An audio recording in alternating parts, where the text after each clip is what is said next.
Hello, everyone, and welcome to another episode of Building Inclusive Workplaces with Amara. It's great to be here today, and I do have a few tips to share with you.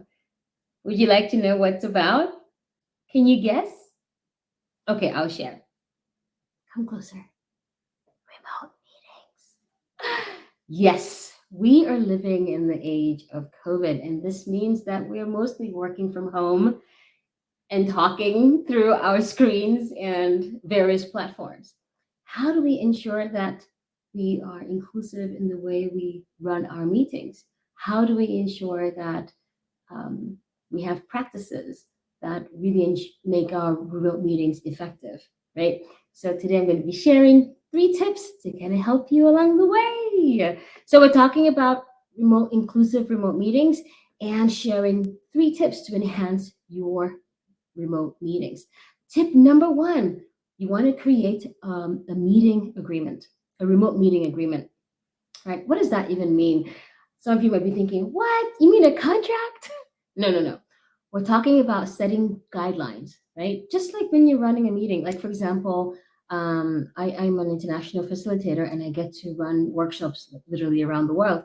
And when I run my workshops, I always ask, um, the participants, what are the group norms that we need to adhere to make this workshop awesome? And we always get lots of ideas and different topics and different things that we need to do, and it always works.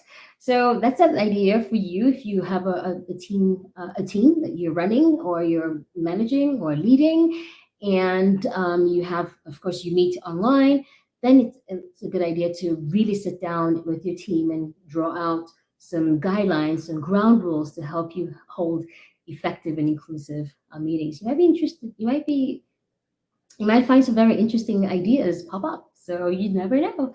For example, some ideas, the time zone, right? If you have an international team and you have people joining from different countries, how do you ensure that you have the right time zone, right? Ensuring adhering to a time zone that works for everyone could be a good way to begin.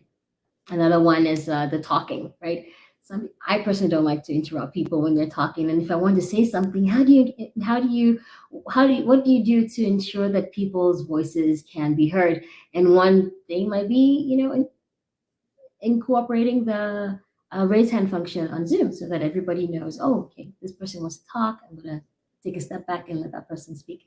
So these are some things that you might want to incorporate in your plan. Another one is with the line manager. If you have, monthly or weekly check-ins, say for example, a Monday meeting, and the line manager is usually leading the meeting.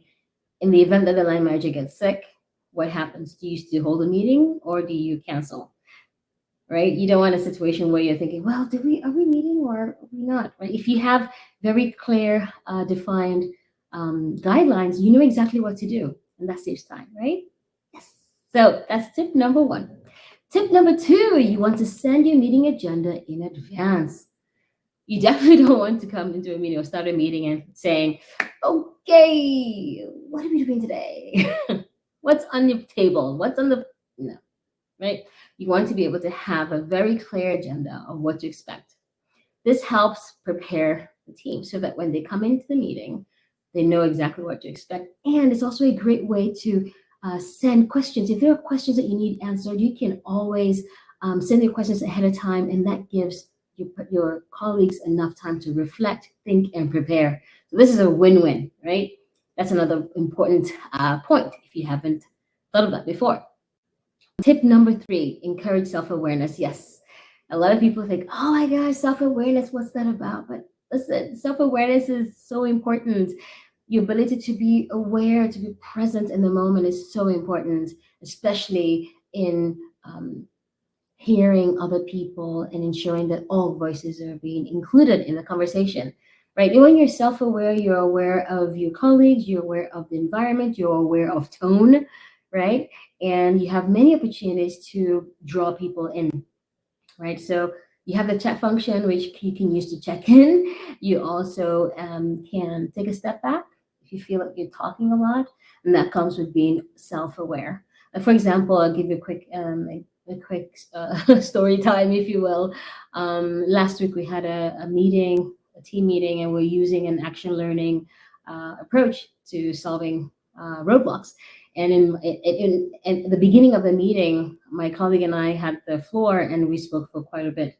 And when we went on a quick break and came back, my line manager wanted us to finish the conversation, and she said, "You know what? I think we've spoken quite a lot. I rather have another team, step in and speak. And if we have some more time at the end, we will definitely, finish our conversation." And I thought that was really amazing because it showed a lot of grace and, self-awareness, just recognizing that, yeah, you know what, we were speaking for quite a long time. If we keep talking, others might not get a chance to speak. And I thought that was such a great, demonstration of being conscious, of being self-aware.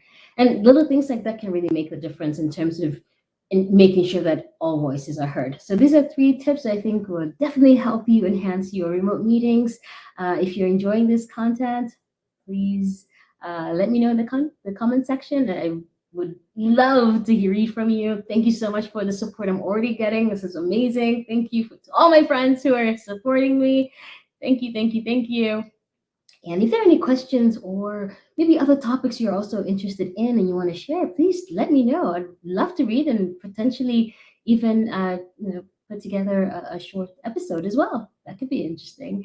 So that's it for today. Until next time, be well.